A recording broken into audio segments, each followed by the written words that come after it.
Wow, is all I have to say. This is fantastic. And I just want to know, are you the kind of guy who wakes up in the middle of the night after either a dream or a nightmare and writes it down? No.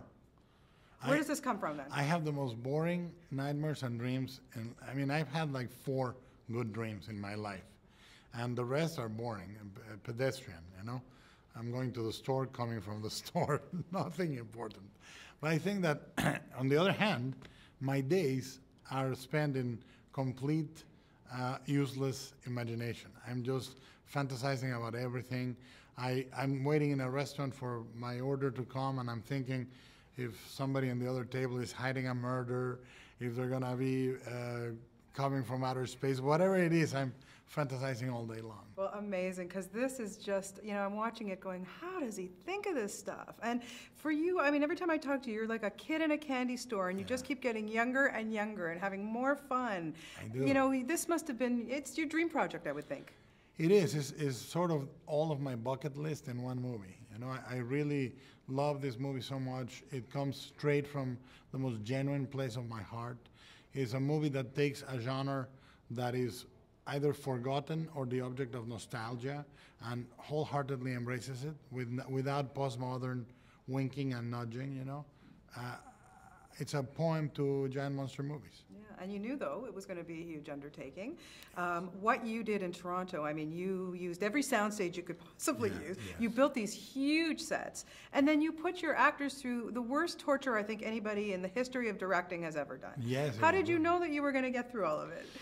I knew because I basically, a director's gift is like an explorer's, not to give in, not to quit. And as long as you don't, you're going to arrive to the ending with a couple of explorers behind you left. Many will die on the journey, but you get there. I mean, you look at the Everest, you look at the top, and you go, hey, let's get there. And you don't think about it after planning it and planning it and planning it. Once you're climbing, you don't stop. So what really challenged you in this whole thing? It's a stamina. I mean, just lasting. You got to be made of very hard plastic to make the journey. You have to really be able to be fiscally responsible, technically proficient, artistically minded. It's a whole combination of features that allow a director to survive. And you have some, fantastic actors in this, and really they took that journey with you, Yes. hook, line, and sinker. But when they, just take me back for the first day you put people, like Rinko or Charlie and Eldris in those con pods and made them, they're ultimately doing a 12-hour workout per day, you know? It was really horrible for me too. I know that it doesn't look that way for them because I was in a monitor with a cappuccino, but my heart was breaking for them, honestly. I'm being not ironic. It's as savvy as as terrible as it sounds. But I was there suffering because they were in pain. The first day was Rob Kaczynski and Max Martini. And second day, we had fixed a lot of the problems. Third day, we had fixed a lot of the problems. Then fourth day comes Idris and Rob. And it was tough. It was like starting all over.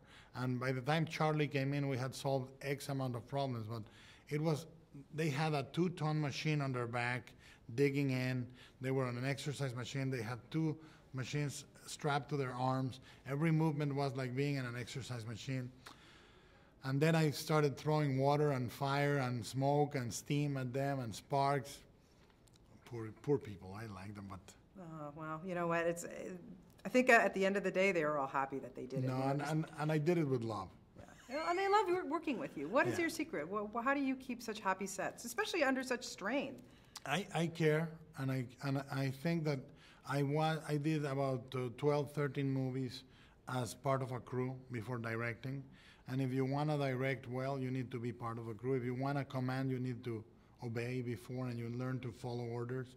And I think that when an actor feels lonely, when somebody in the set is super tired, and you try to, within still achieving your end, you try to keep telling them, I know where you are, I know how you feel, I'm with you. Yeah, that's good. Well, they felt it for sure. In the film, obviously, the co-pilot, they have to drift, they have to mind meld. Who in real life would you want to be your co-pilot? I think Stephen King.